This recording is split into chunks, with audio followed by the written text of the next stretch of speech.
Yeah, it's just, the classic, the Cat U MJZ special. The hero's definitely gotten, changed slightly. It really, when he got a little bit more base damage and a little bit less armor, he's still ogre. He's still got enough. He just hits you harder instead. Oh, you have to buy your own tangos. Shocker. It really did not change the game plan too much. And the gyro, classic combo.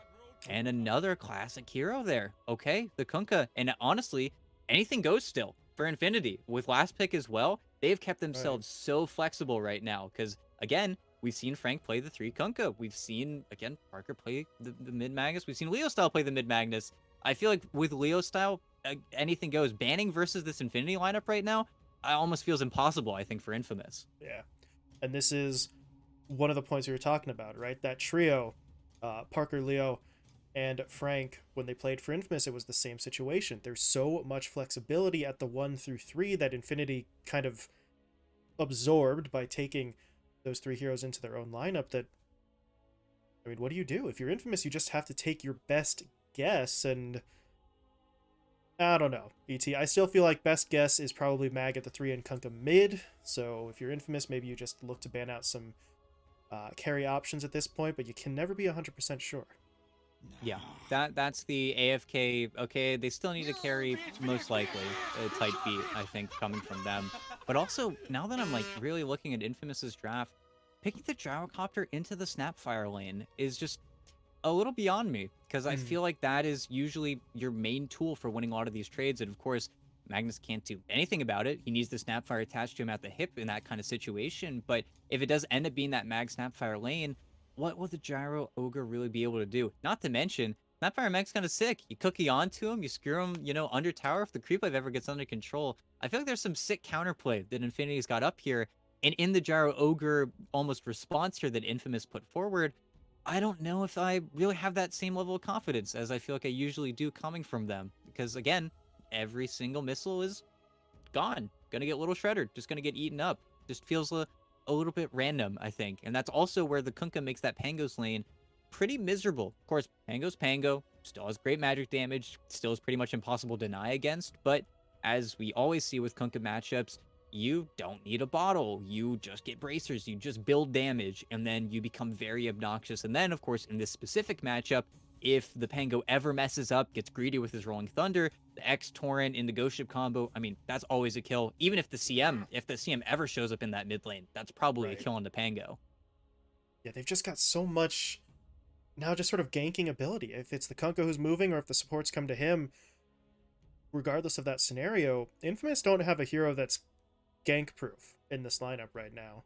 Maybe that changes with whatever this presumably offlane pick is going to be, but still feels risky. Although looking at it now, ET, wondering if maybe they try to get a different mid matchup. Oh, wow. Okay. Hmm. The Venom is going to be the call. I was thinking maybe you try something that's a little stronger against the Kunkka, maybe try to shift the Pango to the 3, but with the Venom picked up and Oscar on this lineup, I'm pretty damn sure that's going to be his hero. Yeah, and we'll have to see lane wise because they certainly can still move things around if they want a Mirana gyro lane and they just want a big beefy boy in front of the Venomancer. They certainly could do that, but hey, classic counter versus the Magnus makes it very difficult to now blink in. Should probably just be Frank's hero now, just so it is that throwaway core. So if you're a Grief Magnus, well, at least it's your 3 here. But also, pretty nice answer to the Kunkka, where you just do so much HP percentage damage. You end up ticking down very, very quickly. It's just a great counter versus a lot of these strength heroes. And of course, as we keep saying, is kind of a classic here and does get countered. So there's your Jug. There's your answer to the Gale. So Parker will not be able to get pressed really too hard here. But at the same time, I feel like Oscar is so good versus the other half of the lineup that he's not going to mind that pick too much here, even though even Sladen got kind of countered here with the Jug. Yeah, a little bit. You're not going to have quite as much to work with trying to fight into Parker at this point, but no, we'll see. Maybe Sladen just sort of turns his arrows towards creeps instead and tries to pick up an earlier item than usual. That's always going to be a potential option for them. So I don't know. If I feel like looking at this lineup, ET Infamous don't quite have enough durability. I know Oscar on the Veno can build to be a little bit tankier. The Gyrocopter can technically do the same, but kind of have some concerns going into these fights, right? Because between Jug, Kunkka, and Magnus, there's no obvious weak point. There's no core that we can just blow up instantly and then move on. Yeah, for sure. I think that's where coming into it, I don't know. You have to play this game so carefully. Of course, if Frank ever overblinks, if he ever goes in too deep, he is so trapped. It's where the Veno does start to become that impossible hero to play against. And at the same time, I think Genic also needs to be very careful. It's where the Pango is still a very good response to really anything that you're doing. The support duo just gets completely countered out by Rolling Thunder. It's where simply, if you're Infamous, if Sebas can start the fight already rolling, well, you've got something to play for. You can't really get touched. You're invulnerable here in this kind of situation here. It's where I almost want to see maybe Frank try to RP him whenever he starts rolling, just because that could be a sick play that they might honestly try and go for. Because target wise, right now, Frank doesn't have a lot to hit, and I do feel a little bit sad for, let's say, Kataro here though, because when there's not that many heroes to RP, it's usually just the BKB carry that ends up eating every single one of those. So might be a pretty sad gyro game. Well, let's see how these lanes play out for them as we are getting this match underway. First game of our second series. And, well, that's, that would be how it starts, huh? It's South American tradition, it's Pro Series tradition. You know, you don't mess with tradition here. We are going to start with the pause right at the very start. Of course. Did you expect anything else? We got to make sure that everything's working, as little ping as possible. And honestly, for all 10 of these guys, business as usual. They know what's up. I don't even know who got to it first. Let's see. Cat U, of course. He The was 5 ready. player already primed. Yeah. I got my finger on the button, guys. Just let me handle it. But yeah, obviously, you get the players in. You got to deal with some, start lag. Make sure your comms are working. All that good stuff, just in case. Hopefully, it's not a long pause. Nobody's DC. There doesn't appear to be any issue. So, just tradition for tradition's sake, maybe at this stage. But we will hopefully be getting things underway, and we'll see. I guess which team kind of makes which team kind of makes the first move, ET? If you were sort of to make a prediction, which of the lanes in terms of the matchups do we think is most likely to see that aggressive play come out? If I had to guess, I still, kind of want to give something to Frank, just having the cookie play where you can get what should be probably an ogre that's too far up back underneath your tower. That's where I would say would probably be your kill. I think that's where there's probably the most potential. And I know that, if I was betting, I'm probably, saying some heresy here because there's a Jug CM lane, the age-old classic, your pocket 500 magic damage if it can all land. But I think Frank's got something to play with here, and it looks like the G's are thrown, and here we go. All right. There you go. As we told you, not the longest of pauses, and yeah, just looking at that play, right? So, cookie stun, skewer back, slowed and pulled by shockwave, slowed and damaged by scatterball. I mean, if you pull in somebody and they're not the tankiest guy in the lane, I don't really know how they survive that if tower shots get involved too. So, if you're Infamous, it's a pretty obvious play as well, right? So hopefully they won't get caught out by it too often, but it's something that they're going to have to be pretty constantly aware of, as this 5-man smoke out from Infinity really does not get them much in the way of aggression. They were able to throw a ward down, but I feel like that's a ward they would have gotten anyway. And funnily enough, no skirmishing. Not the the NA versus NA, fest that we're used to seeing, even though typically that's usually reversed. Usually the SA guys are the ones always poking each other for information and getting aggressive on their sides of the map. But this time around, it looks like everybody is just looking for those 2-2 splits, looking for the draw. No poking or prodding or even going up into the other side of the mid lane to see if they can get that early D ward. They're trying for some sneaky business here, just hanging two in the Roche pit, but I don't think Frank's actually going to push for that rune. They're just going to let it go, as you said, 2-2 split. And I do want to point out something kind of interesting here. The Veno, assuming that there's going to be some harassment coming his way, he opted for a full-on bracer at the start of this laning stage. So Oscar is kind of anticipating that Jug CM combo may try to hit him up early, just wants a little bit more durability so that you don't just get completely wiped out of that lane. Yeah, and I'll be honest, I don't know if I like this more than, let's say, would be a Boots first start. Just Mm. because you will eat that damage. Maybe you've got 700 HP and sure you're literally out of the kill threshold, but I do have a concern of him still just kind of getting taken out here. Of course, earlier on you buy an item like the bracers or the nulls, you know, the more HP regen you're going to have whenever those trades are very casually had, but just hope that Oscar is very cautious with his positioning here. But that's where it doesn't have to worry about the range creep. We'll have to worry about this, and yeah, TP's out. Isn't going to die, but wishes he was dead. But the creep pull did happen, so Hmm. that's nice for him. And there's the bracer coming into play. He knew that was coming, and it's still just, yeah, it's not the best of scenarios for him, even with the bracer keeping him alive, but make the most of what you can. Sladen got the pull. He's just going to take the creeps where, well, I was going to say nobody can reach him, but Prada's just going to come on over and really try to be a distraction. Not much of one, but he's at least here, maybe trying to save some experience, just not give Oscar anything for free. Yeah, he does get his level 2 here as well. Of course, Oscar does too, but he's pretty happy. He even forces Oscar to miss a last hit, you know? Love that. But at the same time, because Parker went for that play, he ended up spinning the entire wave, so now this wave is just fully into the Mirana and the Veno. Equilibrium, not so bad if you're infamous. Over in the middle lane here, this is looking kind of rough. Sebas dangerously close to getting picked off, but Just to be clear, if I call you mate, Leostar didn't quite have the damage to go in again. The Tidebringer wasn't coming back up. He didn't have creeps at the angle, even if he did have it, I think, so. Pango lives, bottle delivered just as the water runes spawn up, so he is going to be able to kind of double up there, and, well, realistically, all of that damage gets really undone, but take a look at the last hit situation developing. Leostar is beginning to pull away.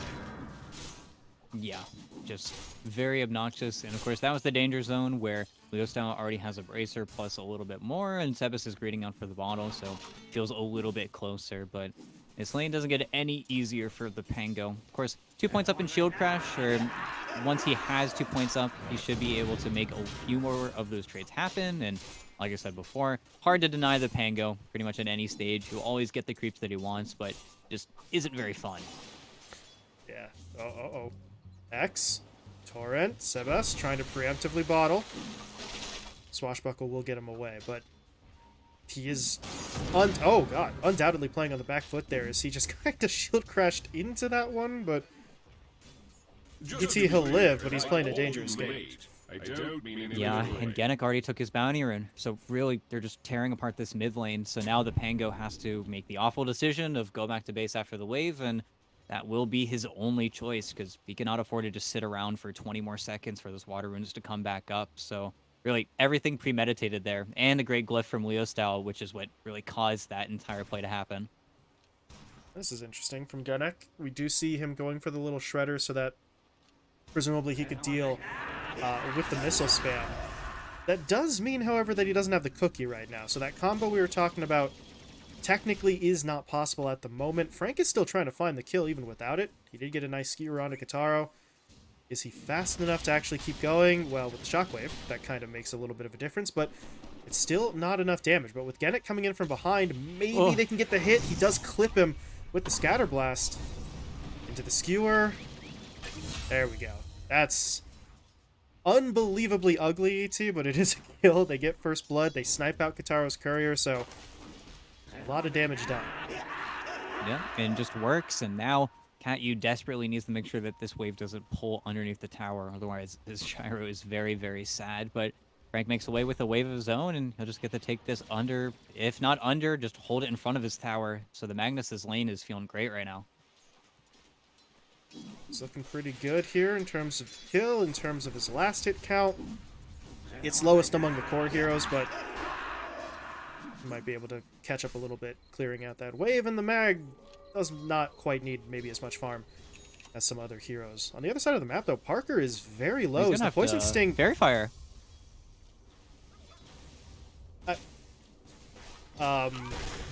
Yeah. He just doesn't do it. And now his teammate's going to get taken down too. I mean, Rada will also tick down to DOT. I don't know if I fully understand what happened there. Well, he was caught in between healing word timings and wanted to greed out, but he didn't have his tango coming in from his ally. He just simply didn't have it slotted in, and yeah, just kind of dies with full mana because just ate a little bit too much harass. Just wasn't able to turn the trade, and Oscar gets a lot of XP from both those kills. Right. I think he got full credit on the one kill, and then the second one might have been split, but all the experience to him, closing in on 6. His teammate, though, is making a little bit of a rotation, first for the stack, but might be able to get into the river here to help out as well. Sebas, though, doesn't really have much mana, and... Okay. Yeah, Cat, you had to take the rune there, because Genic was right on top of him, so... You have an Arcane on Ogre, for whatever that's worth. Not much. As Leo Style comes in, says thanks for the free kill. Maybe? Yeah, there you go. At least you keep the Arcane rune out of your opponent's hands, but up in the top lane, Frank, that's a solo kill. Onto Kataro, doesn't even have his RP yet. Just Shockwave, Skewer, and the right-click damage is enough to take the Gyrocopter down. Yeah, but both carriers are kind of dropping the ball right now. But this is also exactly what Frank likes to do. No points up in the Empower just yet. He says, you know what? I'm probably going to get a Soul Ring, going to get my Arcane Boots. I'm just going to spam you out instead. And then Kataro hasn't really had the tools to deal with that pressure, even though got 2 points up of the Rocket Barrage without his Ogre, and of course getting disjointed there at the 6-minute rune. Plays like that, they can just happen, especially once Frank has the boots advantage. You can certainly see him go even more ham, as well as with the RP. If you can get the Kunkka involved like they are, this could be a very simple kill. And the firepower. He at the ready, just need a target. Kataro, though, very wisely playing under his tower. Genic kind of just goes in anyway, so they do have to make a move. The only person that can actually hit is Katyu, though, and Ooh, this isn't going well. greedy. This isn't going well at all. This is going terribly, actually, but there's the RP. That's going to bail them out in the end. Or maybe it won't. Kataro's still not dead. He's going to survive. Leo Style goes down. Kataro gets all 3 kills. How did that happen? Yeah, I think just both sides getting a little bit greedy there, but also I think just settling for the Ogre was a mistake. I think if they had an Observer Ward to place, they would have seen Kataro, they would have just ducked up instead, but they show their hand a little bit too quickly, they lose their Snapfire for free, Kataro gets away with murder, and now, you know, he's on the road back to the well, he'll probably TP back up to the top lane, but he's got a lane to return to. He's extremely happy with that turn of events. And it's one thing to not have him die there, but for him to actually get all 3 of the actual kills and all the gold, just a massive boost for him, and one that Infinity really didn't have to give up. Probably shouldn't have, but you live by the sword, you die by the sword, right? Those aggressive plays had been working in Frank's favor throughout most of the laning stage, so he thought he could get away with another one. As Parker, he's in a bit of a rough spot here, but this time he does actually have the healing ward, so this DOT should not take him down. Yeah, he's just able to heal up. Yeah, still feel like he's not happy. The second highest CS, second highest net worth, so you know he's pretty much on par with the Veno. But Oscar's still been very successful and hasn't given up any, you know, free omnis, any just mistakes where he just lets the jug get him at those angles. But now Parker, Sebas try for this, nope, and that's some wicked intuition there. No sentry, just feels like something's wrong, takes the wave and then dips out. Maybe just got the heads up from Leo Style. Kunkka tells him, I'm on the other side of the river and I don't see anyone, so might be nearby. And I do believe they scouted out that it was an Invis rune as well, even if they didn't know who took it, so yeah. Spidey senses tingling. Parker survives. Of course, that does force him out of his lane ET, but he can go top. They can take this tower. Yeah, should be able to take this tower pretty easily, as they will just burn their way through it, and Other than the glyph, there's not going to be any significant resistance here. The glyph will come right back up after the tower's finished, so if you're Infamous, you don't really care too much about blowing that, but you might care about losing the tower itself and the access to that north side jungle that it gives to the Infinity side, because they can now start to get a little more aggressive. Speaking of aggression, Sladen, hit by the X, Ghost Ship's going to connect, and Leo Style gets a bit of a freebie. Yeah, just not enough HP to survive there, and of course, Kunkka versus Mirana, you're dead to rights. Maybe once he gets a Yule Scepter, he can survive that, but until then, that's your free play pretty much every single day of the week. But it's also where with Leo Style, he's coming up on that BKB, incredibly fast BKB. Don't even feel like he's had too many Ancient stacks to fall back on. Yeah, his Ancients are still stacked at this stage of the game, but 10 minutes in, he's going to have that so quickly, and then, well, you are so strong against their lineup. There's really not that much that you can do versus the BKB timing. I feel like he's just gonna walk right all over you.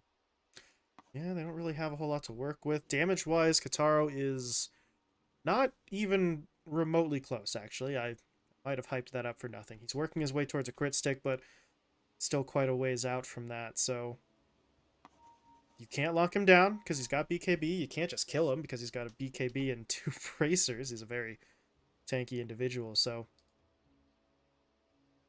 it's a problem. It's going to be a big problem for Infamous. They might just have to dodge him for quite some time once he's got that pickup. For now, though, if you're Infamous, you just need your full lineup into the server. Sebas continues to be DC'd. That is the reason why we've got this pause coming out here, so hopefully we can get him back in quickly, and we'll see what he looks to do here in terms of his own build, because 10.5 minutes in, doesn't have too much. Picked up some arcane boots at this point, but I don't know. ET looking at it, I mean, should he be looking in the direction of a BKB? Should he be looking for more damage on the position 2 Pango? What do you think the call is for them? It's a tough game to say that you don't want to just immediately get the Diffusal Blade, but I feel like that's where he's also pressed for a defensive item. So it's like your options are to either take the super long range roll, which doesn't even end up in a kill onto their carry because Drug just spins off a Diffusal Blade no matter what, or do you just look for a Blink Dagger, but then, you know, really gimp yourself when it comes to your actual damage output?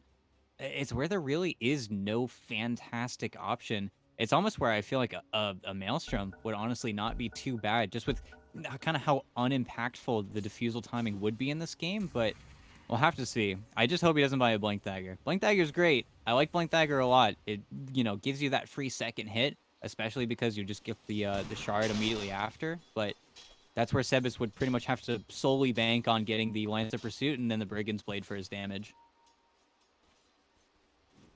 We'll have to see. He hasn't queued up anything just yet, so we are going to be keeping an eye on it, but could play a big factor in the way Infamous sort of play this one out moving forward. In the meantime, Kataro, as we said, going for the Crystallis here, farming up in the jungle. He's got Catyu, really just kind of trailing after him with just a level 1 Bloodlust, but he is going to be applying that constantly. But down in the bottom lane, Sebas, well, that's not going to help the decision-making in terms of what he builds. 3 heroes converge on him in the bottom lane. They don't have to commit the RP from Frank, but they do still find the kill. They just end up the winners of that trade, and really it's just a matter of getting rooted, not having any way to survive through it. Just not a great option, and yeah, it does queue up the Diffusal. Makes sense. Understand why. He just wants to get that in, kind of accompany with the shard once that's actually able to be bought, but I just don't know if it's going to be strong enough coming up against their opponents here, because, well, Leo Style, he's got his BKB. He's ready to rumble. He's ready to look for the fight. Parker's really the slowest core right now, I want to say, on their team. There isn't really too much that he can offer right now. He's looking for a Maelstrom of his own that's coming on the courier, but currently, you've got BKB on Kunkka. You're probably just going to wait for this Blink Dagger up onto Frank, and then you're going to look for a smoke play. And I don't think there's anything right now that you can really do against them. Yeah, and I don't know, considering the position Leo Style and Frank are in, Parker may still get involved with just spinning a Maelstrom. I mean, if his teammates are going to sort of clear a path for him, you can get in there, do some damage, maybe get the Omni onto the right target, so he may be a little bit lower on the value than he might like, but he can still big contributions, although right now he's nowhere close to this. 3-man smoke pushing into their own jungle. They are going to get eyes on Oscar. They'll hit him up with the X. The ghost ship is going to come out. Oscar did throw the Nova out there, so there's a little damage being dealt, but not really going to be enough unless... Sebas? I don't know. Yeah, there's that BKB. He's going to eat the arrow. Doesn't affect him, and now things get a little bit more awkward. X into Torrent is going to keep Sebas at arm's length, and I don't know how much they can really find. Prada is getting caught out here. They will just sort of bully up onto the Crystal Maiden, but from the way they were positioning ET, it kind of felt like they were hoping for more than that, but the BKB is just too much for them to handle right now. Yeah, and they do force the Kunkka BKB, which is nice. Leo Style was trying to greed out as much as he can, but just too many Veno spells on him. Did have to commit it, but that's their free smoke onto killing the Veno. Now, mid, looking to defend the tower, but they want to save their mag. He is dangerously low. Gennett comes in for the stun, but it doesn't matter. The damage was already there. And now they're going to try for the fight. Kisses are coming in. Omni Slash onto Oscar, all by himself. No creep wave to protect him. They will turn that into a trade-off right now, but they're hoping for a little bit more. They get the X onto Catuse, spin from Parker, doing some damage. And Sladen, I don't know. He's going to try his best here. He does manage to snag away the haste rune. Kataro is coming in, but into the freezing field. They really don't want to eat that damage, but they are going to go in anyway. They take down Prada. Leo Styles drop low as well, but the X into the boat. He's going to keep the gyro back, but now the Rolling Thunder coming in. Sebas, he knows his target. He wants it, but he's not able to actually get the angle, and now the... Okay. Leo Style eventually falls, but he turned around for the Tidebringer, got the angle to kill off one. And if you're Infamous, eventually you get some high-value kills, right? You take down 2 cores, it's just you lose pretty much your entire lineup chasing after. Yeah, and really, great play from Leo Style there, just getting the cleave off the neutral camp there. Without that, honestly, that looks hairy for Genic and Parker to stick around in that team fight, but gets the Tidebringer cleave, gets the damage through, loses his life, but your Jug is extremely happy with that exchange. That was one of the few kills Parker got to actually be involved in, gets to take out the Veno yet again. And that was all just with them running at that mid tower. And for the longest time, it felt like that was Infamous's team fight just because they were able to hold on to the Rolling Thunder that long. But that was also a fight where there was no BKB from Leo Style. He didn't even get to use it at the end there. And they still won and defended their tower. So I feel like Infinity are still very, very pleased with the way this game is going. Where, I don't know, are we going to be able to farm and win this one out? That's the question I'm asking myself right now if I'm Kataro. He doesn't have too many alternatives other than continuing to try to farm it out. He's working his way towards the Aghanim Scepter now, but wonder if it's gonna be enough. Meanwhile, checking back in on Sebas. I believe he's got enough for that Diffusal Blade to be finished off. So his damage output takes a bit of an upswing. You've got the inhibit on someone who isn't a BKB carrier, right? Because otherwise it's kind of useless, but more damage coming out. That's certainly better than nothing. It's just Infamous really have to pick their spots now. Yeah, and, well, a little bit of a reset across the map here. A lot of map control and vision getting dewarded, rewarded. It is nighttime, so your initiators aren't really going to want to initiate unless that vision's already planted. So we might see this RP kind of burn away unless a big tower push actually gets proposed. But until then, just playing that waiting game. Leo Style, though, looking bottom. Him and Prada are not the most dynamic of duos, but okay, going in right now. Well, Time the to call run. down came through, though, yeah. You don't really want to be here anymore. Leo Style's going to TP out. Prada obviously does not have the same luxury. He will fall. And Infamous, they were ready. They're able to get the defenses in place. They turn the fight. While that goes down, Oscar was able to finish off his Wraith Pact, so I mean, it is what it is. We are playing in the patch here, so no matter who you take in the off lane, the Wraith Pact is going to be sort of squeezed into the build, but I don't know. Infamous can just sort of play this really kind of low and slow style that is not guaranteed to get them back into the game, ET, but it's certainly eliminating a lot of the risks that would kind of ruin them for the mid game. Yeah, and, well, looking to see them try and get aggressive here. They're smoked up in the river. Unfortunately, Veno, despite having the Wraith Pact, is not a Wraith Pact hero that can really force the Roche all too well. Very unlike the Visage or the Enigma. And, well, the smoke gets dispelled. Everybody kind of knows where everybody else is playing. Parker TP's out of top, and We really are still just waiting for daytime, just so that way these blink initiators can actually find the blink initiations. Because until then, playing in the dark is just too scary for either side. At this point, though, Frank is working with a max level in power, so Parker, Leo Style, and honestly even Frank himself are farming at a much faster rate compared to, obviously, the cores on the other side, although Kitaro, he is pretty damn close to this Aghanim Scepter, and if he can get it before there's another migration towards the Roche Pit, then it's going to be a lot more impressive in terms of his actual damage output, but I say before the next migration to Roshi T, that doesn't really seem to be a concern right now. It was kind of a false alarm before, both sides moving over, but nobody wants to do this without a very clear man advantage. Yeah. Instead, we're just seeing, again, kind of wishy-washy play. They're going from top lane to bot lane to mid lane. Everybody's just kind of rotating, moving as one homogenous group, making sure they don't split too far apart here. Because at the same time, Leo Style, he needs either another follow-up stun or he needs the Snapfire with him to actually get or finish off a lot of these kills. So with them split apart, you kind of know how much damage Leo Style can actually output right now. And neither side can force the Roshan. So it's why it feels like we're kind of running out of plays from either side here. But here we go, trying on a Sebas, but there's the Shard. Doesn't even have to use his ulti, and now he's got sentries down. They could try to bait this one out. They don't know the mag. And there it is. Yeah. That is just gross. Frank blinks, RPs. Omni was... was it necessary? Who knows? But if you're Parker, you don't want to take any chances. Let's just clean these kills up right now and go on about our business, and it's a solid play. They take the fight. They take a tier 1 tower now. I guess they could keep going on to the tier 2 for a little bit of chip damage, but it looks like that's not going to be the call from them. But either way, Infinity are able to pull that net worth lead back into their hands. Yeah, it's a perfect bait in the middle of the night. And then, of course, the perfect RP to follow it up. So we finally find our big old RP from Frank. Even though it doesn't lead to anything, definitely feels good.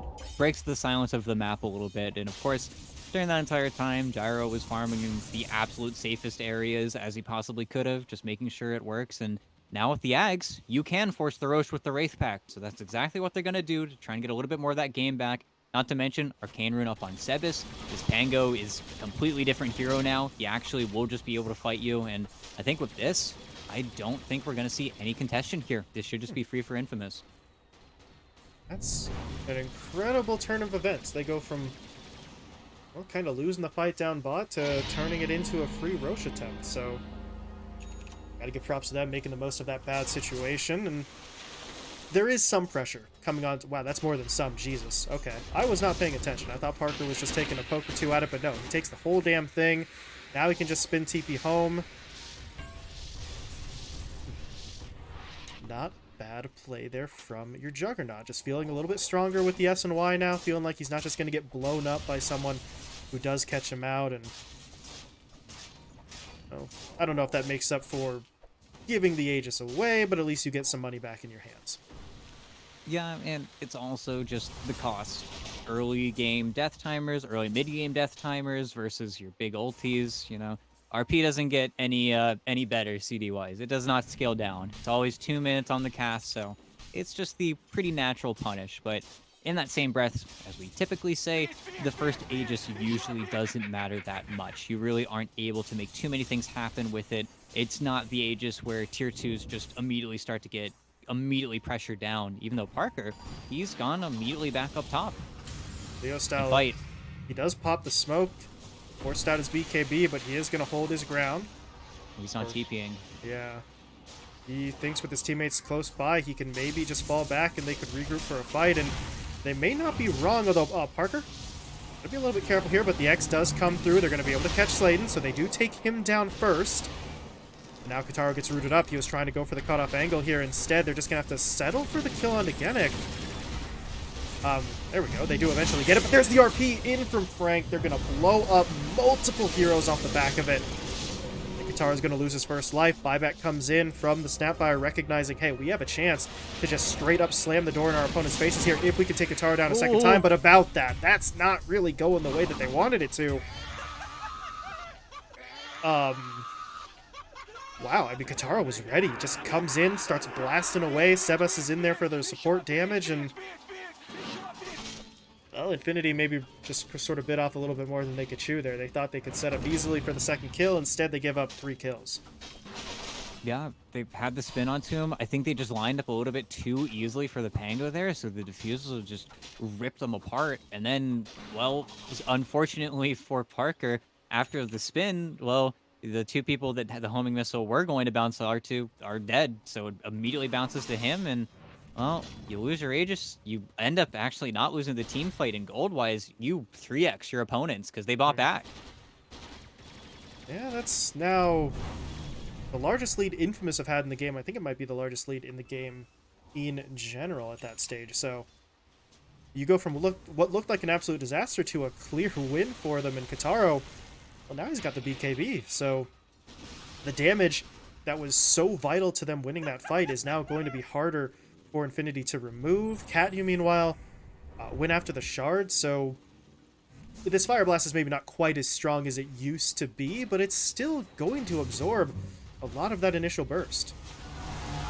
Well, here we go. Kataro got a BKB, just pops it, doesn't chance it at all. And now, time to run. Supports. I think it's just going to be Prada that they take here, although...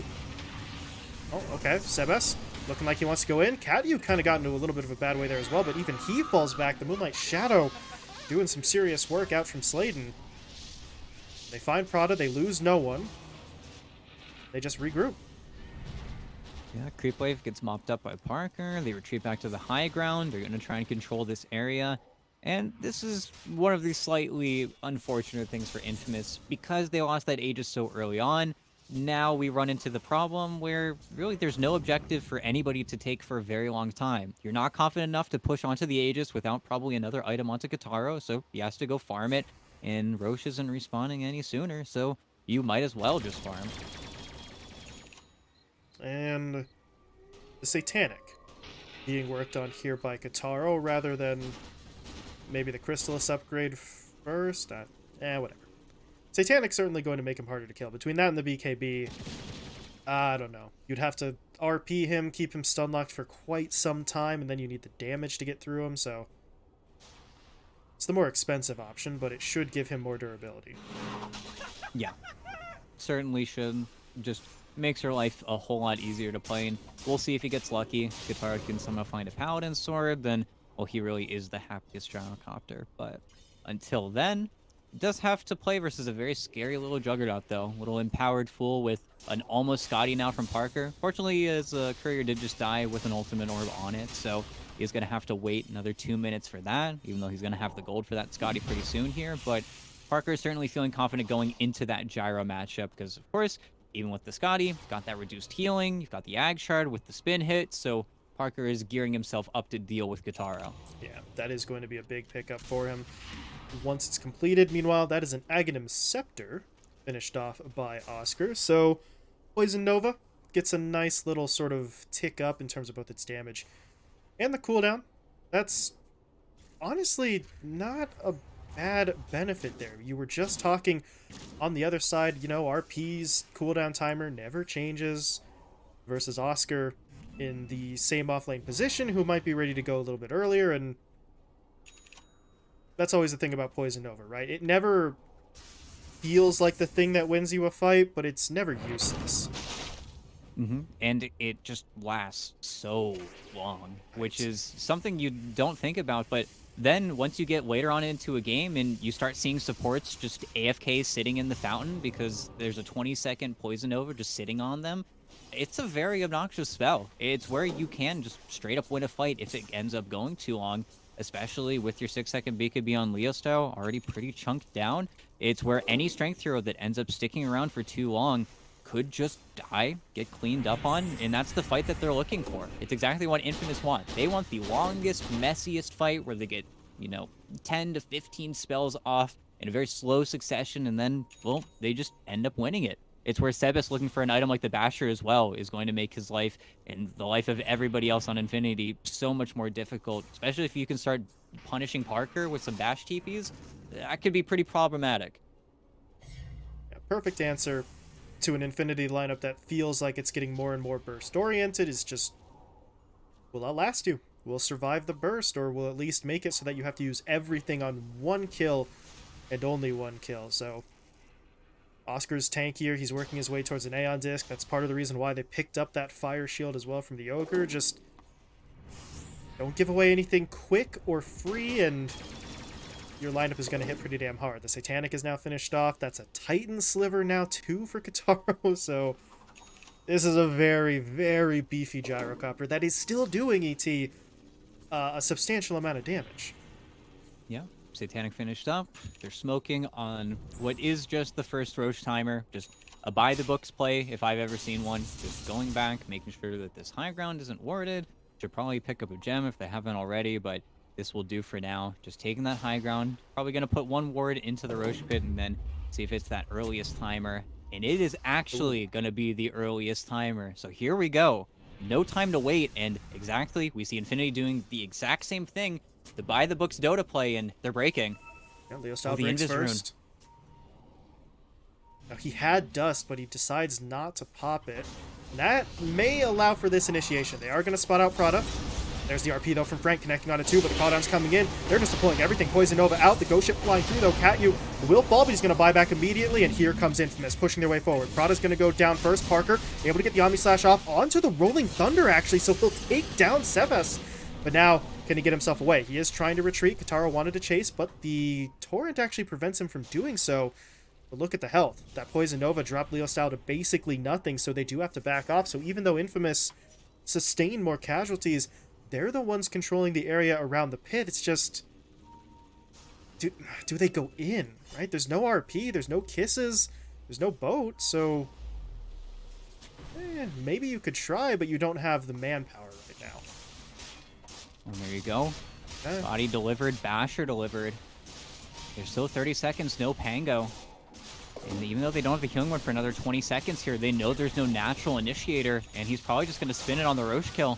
And I don't know if they have enough gas here. Kitaro wants to walk into the pit right now, but I don't know if there's enough time. Does he get bashed by Roche? That's the only question, but I don't know if there's any time here. Catyu's in. Can he grab something? No, he can't. Parker's able to grab the Aegis. Should take Catyu down. That's a dieback now for the Ogre. Meanwhile, further up the river, there is a fight. No, there is not. Leo Styles just trying to get away. He had to use the boat to do it, but he's going to be able to make his escape. I think Prada gets sacrificed here in the end. And the other support might go down as well. Genix TP does get canceled. Sladen hits him with the Yules into the arrow, but this Marauder doesn't do much damage. Might need some help, but there it is. Sebas comes in, cleans up, and that's certainly better than nothing, finding a couple of support kills at the end, ET, but that was the Aegis for the Jug, and now maybe? No. Okay. There's still a BKB in the Gyrocopter's inventory that he was holding, so Leo Style doesn't decide to pull the trigger there. But hey, they get the Aegis, they force some buybacks, they find some kills. All in all, Infinity's still very happy with the way that plays out. No, they're very pleased. They get to relax now. Honestly, all the TPs out from Infinity were just a little bit too clean there, just a little bit too sick. I mean, Parker even got, you know, the cool guy kill on the Catyu as he was TPing out. But again, they're saying, okay, you used your spells. Unfortunately for them, the RP is available. So Kitaro tempting fate there and hitting that building is kind of crazy, but doesn't get punished for it initially. So maybe a stroke of luck there for him. But it's almost time to be back on the base, guys. And they're actually letting a lot of damage actually fall here. And Skewered, no mana, though. He can't RP. This is a little bit awkward. Kitaro, though, is stuck in the side. Yeah, now the RP comes in, but here comes the reinforcements. Rolling Thunder in from Sebas. Omni Slash is hitting Kitaro. Is it enough? Yes, it is. They take him down. No buyback on the Gyro. And this is where the fight gets a little bit unfortunate for the Infamous side. They are still trying to get some damage, and Parker is dropping pretty low, but he's got the Aegis. He's just going to fight his way through it. Oscar's the one who's actually just completely dropping. And we come back to the point you were making, ET, right? The RP was there. Infamous for a moment thought, oh, we fooled him. He doesn't have the mana. He can't RP, but I mean, he's got a Soul Ring. He had teammates who could just sort of get him that extra mana, and then the trap does still get sprung. And it's almost more effective because of the fact that he didn't have the mana at the start of the fight. They thought they were safe, and well, obviously they weren't. Yeah, and certainly felt a little bit messy there, especially from Frank. You know, I mean, send some mangoes out, brother. So something, because it did become almost an issue. If there was another stun or the roll connected on him, that was a team fight that could have realistically been blown wide open. But instead, gets the RP off. He wastes enough time. They do a really good split as well. They don't allow any kind of chance there for the Satanic to heal the Gyrocopter from the flag. So just ends up dying really without anything, just a silent death. But the rest of the lineup is still also gaining so much speed. And Parker is still very happy. Didn't lose his Aegis, was never really afraid of dying after the gyro goes down. And that is the sad part of this game. If the rest of the cores, if the rest of the lineup can't turn themselves into heroes that might want to get RP'd, Frank's got one guy to RP, and he's just going to keep RPing him. And Kataro, he might be the one-man show, but it's where that is just a good answer. Frank will do that to you. He will just make it impossible for you to play. Yeah, they've got to present more targets, more heroes that Frank has to focus on. Otherwise, as you say, he's just going to make the same play over and over again. And now there's a little bit more follow-up to it. Leo style, rather than pursuing more in the way of just damage, actually went for the Scythe of Vice instead. So they just want lockdown. Because honestly, if they get the lockdown, if Kataro gets stun locked for the entire fight, then you don't really need more damage. You just blow him up. Yeah, it just ends up feeling like a situation that really you can't mess with. And now, of course, Hex will blow open a game, and okay, Sladen, nice smoke pop. Opponents will not be able to react to that.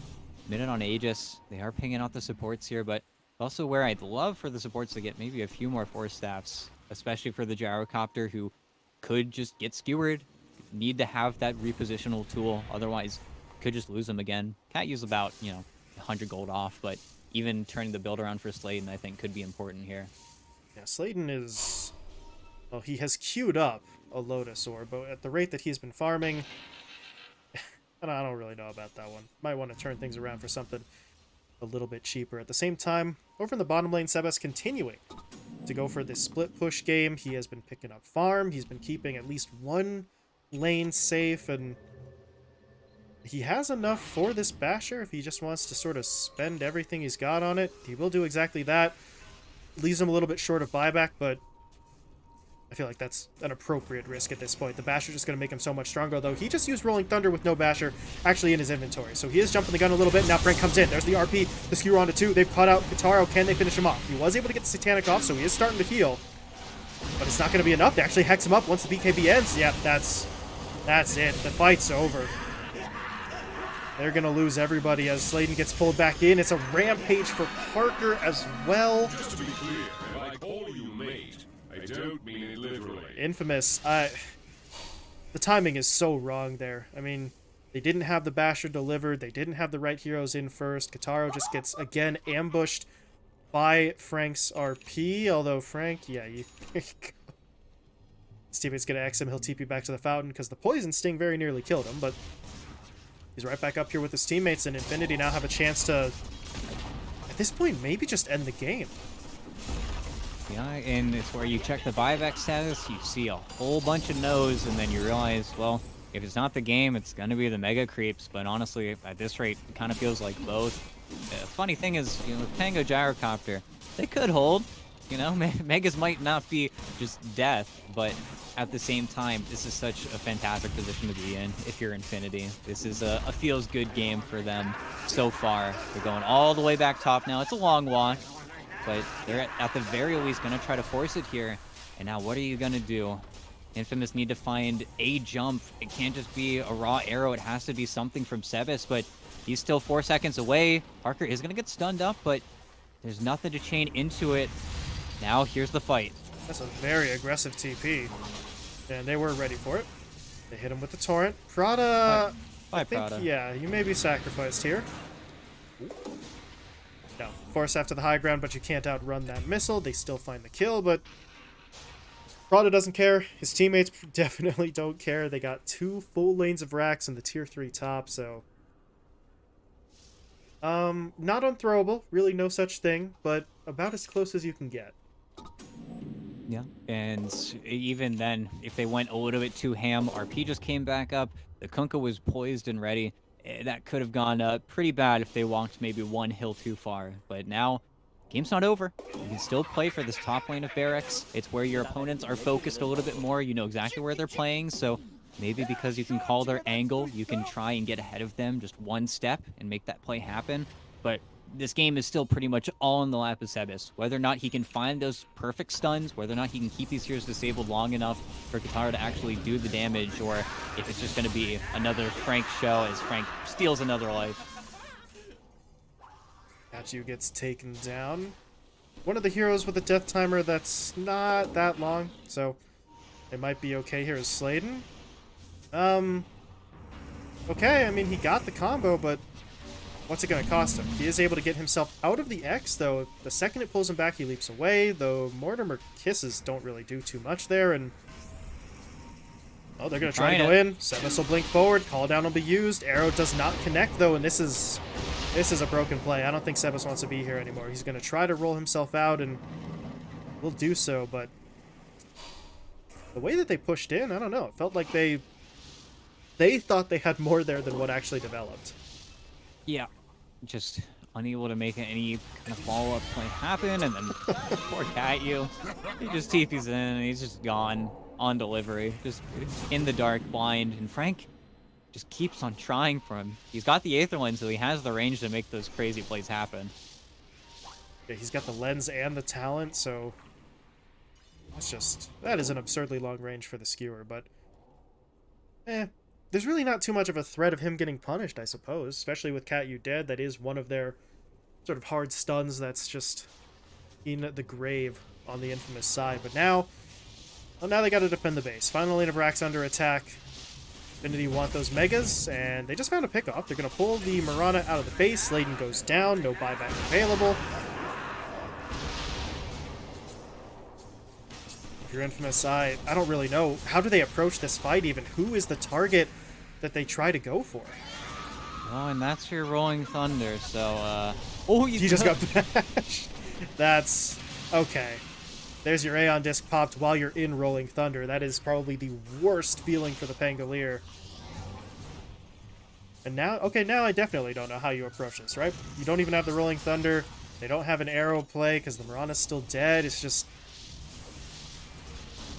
I think you have to somehow maybe bait Infinity into an overcommitment, but that's really just not happening. In fact, Oscar is going to get pulled out of the base. He did get off the Nova onto just about everyone, but who follows it up? Katara doesn't want to go in by himself. He doesn't have a choice. There's going to be the RP into the Omni Slash. It does bounce over the creep wave for a moment, so Katara will live, but his teammates are going down. Katyu is dead again. Buyback from the Ogre. Needs to be able to get back into the front line to help out the Gyrocopter, who is healing up with the Satanic. He's still not dead yet somehow, but he's been hexed. He's been stunned. And that's going to do it. GG will be called, and Infinity maybe a little bit more time than they thought they would need, but they still get the win. Yeah, and they look great. They look fantastic. Able to take down, their old team as well, Yeah. I mean, we joke about it, but it's got to be a good win. And of course, Parker versus Guitaro, I mean, it's always whatever you can do, I can do better. That's always the mentality with these two players. So unfortunately, it just doesn't end up panning out. And I think a large part of them is going for this exact strategy versus Frank, because again, in that mid game, whenever it felt like Katara was finally coming into his own and it looked like he was going to be able to carry him, well, you're RP'd. Well, you're skewered. Well, you're back into the base. You're just getting pulled apart by this Magnus. And of course, it all leads back to what felt like a little bit of a strange play top lane whenever they're just hitting the tier 3, just not a care in the world. And then they end up losing their Gyro and 2 other heroes. But aside from that, you look at Infamous's lineup, and I think you look at the Veno pick at the end of the day, and you just say, I think we did a little bit too much, or put a little bit too much on Sebas this time around. And of course, Pango can be that hero. He can be the one to try and do everything for you, but it's where the Mirana, Ogre, Veno, I just feel like your 3-4-5 had very little impact here from Infamous, and that just made Sebas's job almost near impossible. And then if Sebas's job is impossible because of your draft, and the only one who can do anything is getting RP'd off cooldown, then, well, you don't have much game to play for. That is, unfortunately, the trap that some of the previous teams Kataro has been on have fallen into, because he's a great player. He's an efficient player. He farms well. He fights well. That happens every time.